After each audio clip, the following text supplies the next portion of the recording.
Hey everybody, Brett from Love Bats Novel for you back for another video and another episode of A Journey Through the Twilight Zone. Season 2, Episode 7, The Nick of Time. This stars a young William Shatner. Now, William Shatner was in one other episode later in the series, which was Nightmare at 20,000 Feet. I think more people know him from that episode, but this is a good episode of the Twilight Zone. I mean, I say that most of the time when watching through the Twilight Zone. If I ever do cover like season 4 of the Twilight Zone, that might be a different story. That was known as kind of the bad season, but at least we're, still in, with season 2, show's going pretty strong. So, and this episode's no exception, The Nick of Time. And it's about a couple that their car kind of breaks down and they're waiting on a part to get it fixed, and they have a couple hours to kill in this Ohio town. So they go to this cafe called Busy Bees, and they sit in a booth and they find this tiny little machine that takes pennies, and it's known as the Mystic Seer, and it says ask me a yes or no question and it will answer it basically after you put a penny in it. And during this, William Shatner's character, he's kind of waiting on news on whether he's going to get a promotion to become like an office manager or something like that. And so it starts off very lighthearted and fun of being like, oh, this is cool. And so they put a penny in, they ask like one like general question, and then he puts a penny in, he's like, well, I get promoted. And the first answer that comes out on that, it says it has been decided in your favor. So he just decides, as a test to that, he kind of just gives a call to like the secretary, and it's like, he's like, oh, I made it. And so he finds out he gets promoted. And so this kind of starts a spiral out of control for William Shatner's character and I think it's his wife, but either way, his significant other. And it pretty much, the episode tends to go from there. And what I like about this episode is William Shatner's character, because this one little thing was correct about the Mystic Seer, he starts to get extremely superstitious about it. And like, he notices that the more questions he's asking it, the more like very specific and on the nose the answers tend to be.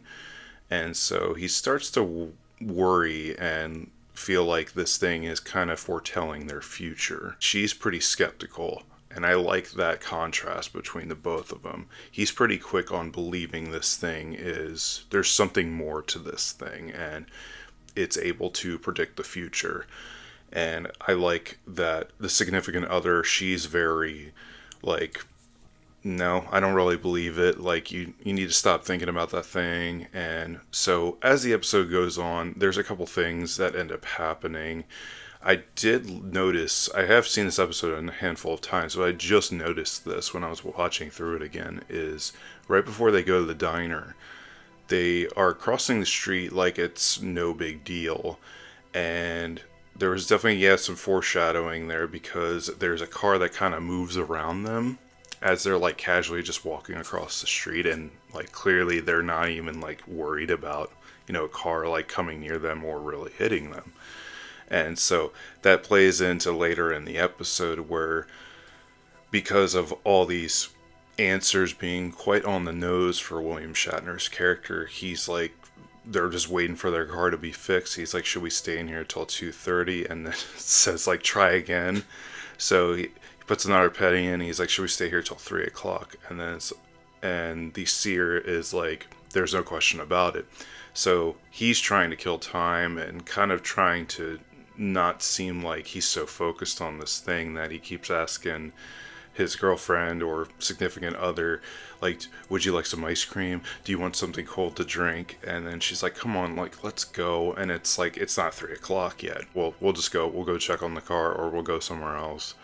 And so he pays for his bill, and something's quite off about the guy who runs the diner, because there's parts throughout this episode where he's kind of just, eavesdropping a little bit, where he's just casually like cleaning up tables and stuff, and he notices like them getting upset a little bit. So I like that little bit of mystery to this episode. Like the guy running the diner kind of, I feel like he has some awareness that these things like are kind of ruining people's lives in a slight sense, and making them very superstitious and very like fear ridden about the future. I thought that was kind of cool, and it's something I didn't really pick up on the first time I watched it, but like there's a handful of times in this episode like he's just kind of around.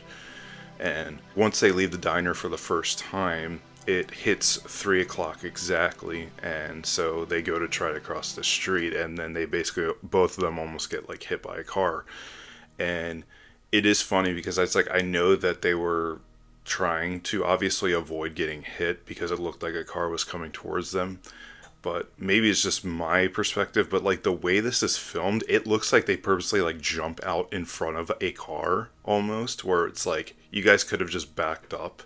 But I guess, granted, when a car is coming like really fast speed towards you, a lot of times you're like, it's just your knee-jerk reaction, obviously. But it did look like the way this was filmed, like, and seeing it again, it kind of looked like it was just like they were kind of like a deer and just like bolted out in front of a car and then just kept going. But yeah, so they almost get hit by a car, and like right when this happens, William Shatner's character looks at the time and notices that it's 3 o'clock on the dot when this happens, and he's starting to think like this thing really can tell the future and is determining what is happening to us. Once again, his significant other is constantly just being like stop worrying about this thing, like let's move on, and he like wants to go back to the diner to ask it more questions. And so she gives in, and like they go back to the diner, and this time there were like two older ladies that were at their spot, so they sit at the bar at first. And I do think he has to get one question at the bar, and then like the two old ladies end up leaving, so he goes back to that same spot and asking more questions of like, are they gonna make it to New York like sometime tomorrow, or are they gonna live in like this state, or are they gonna live in this country? And he's just spiraling basically, and he's letting superstition and fear kind of ruin him. It adds on and on to where there's just parts of this episode where the seer is kind of just predicting these things, and then they're happening. And so the last thing on the cherry on top was he asked about like when the car was going to be fixed, and its answer was like it has already been taken care of or something like that. And then the mechanic like walks into the diner like 2 seconds later, and it's like, hey, we actually had a part like the last one here in town. I thought we were going to have to like wait a little bit. And he's like, but yeah, we have it fixed. That's before the whole like big monologue where the wife or girlfriend is just basically going on this huge speech to him, like, we're in control of our own lives. We make life what we make it, and our fate is really up to us, and not letting this superstition and this fear and anxiety kind of control their lives. And so that is the thing that kind of convinces William Shatner's character to be like, all right, screw this seer, screw this, like, let's just get out of here and let's just go. Let's go live our lives. And yeah, if this was made, I think now, or they remade this episode, I don't think they would have such a happy ending the way it had played out, because the couple, they literally just leave the diner and they go pick up their car and they drive out of the town. And while they leave the diner for the last time, there's another couple that walks in. They sit down in that same booth and they just start asking questions a bajillion times. Is there a way? Is there a way out? A way out at all? And so, like, you get kind of both sides of that, ending of the story, where it's like, you have the couple that lets this mystic seer run their lives basically, and then you have the good couple that were able to sway their decision on this curiosity of this little penny seer that could see into their future, and they're just like, screw it, let's get out of here, don't ever come back, and let's go live our lives. It is easy to be swayed by superstition and have this like fear and anxiety about the future. I mean, and a whole lot of what ifs.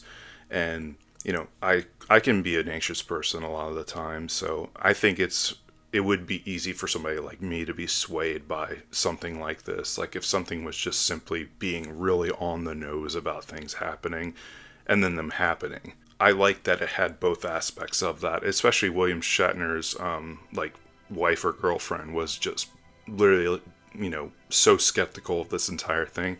And she starts being swayed towards the end of the episode towards it. But still, she's so strong-willed that at the end of the day, she's just like, this thing cannot control our lives. It's ridiculous. And so she was kind of the voice of reason on that. And I really like that aspect of it. And yeah, great episode of The Twilight Zone. I mean, this is among a classic. I mean, I don't know if you would say it's like, one of the best episodes of The Twilight Zone. I don't even think I ranked it in my top 10. Maybe I did. I can't really remember if I put it on there. Maybe I gave it an honorable mention. I'm not sure. But I love this episode. And yeah, the Mystic Seer, like Penny thing is just, it's like iconic to me. So I'm sure there's people on like Etsy who have actually made these things and like they look awesome. So, but yeah, great episode. If you haven't seen it, obviously I just spoiled the entire episode for you, but Twilight Zone's like 70 plus years old, so, if you wanted to see the episode, you most likely have seen it by now. But yeah, this is among a classic Twilight Zone episode, and one that is very easy to speak to a lot of people based on, a lot of fear and anxiety. If you were given something that could help dictate what your future was going to be, would you want to know what your future was going to be? Probably not. It's like that's kind of the message of this episode. Is like, even if you could know what your future was going to look like, it's probably not a good idea to find that out because, it plays with the whole fate thing. It's like, whether you believe in fate or not. And it's like, if somebody was to tell you that your future didn't look so bright, like, would you want to believe them? Probably not. So, you can take that as you will and kind of go live your life and kind of try to shape your life the way you want it to be. So, yeah, I love this episode for its themes in that and about the future. And I like that it does have a little bit of a happy ending. You get both aspects. You get like the polar opposite spectrum of the endings, like all at once between the one couple and the couple you were following the entire episode, where it's like they had the happy ending, and then this random couple that walks in, it's like, okay, clearly they've been stuck in this situation, almost like a purgatory, where they're just so afraid to do anything unless they ask it to the seer. And so, yeah. But I'll leave it at that. I almost talked the entire length of the entire length of that whole episode about this episode. But if you enjoyed it, give me a thumbs up. I appreciate it. Subscribe to the channel if you like spooky stuff. And yeah, I will leave it at that. My name is Brett. I'll see you in a future video. Y'all come back now.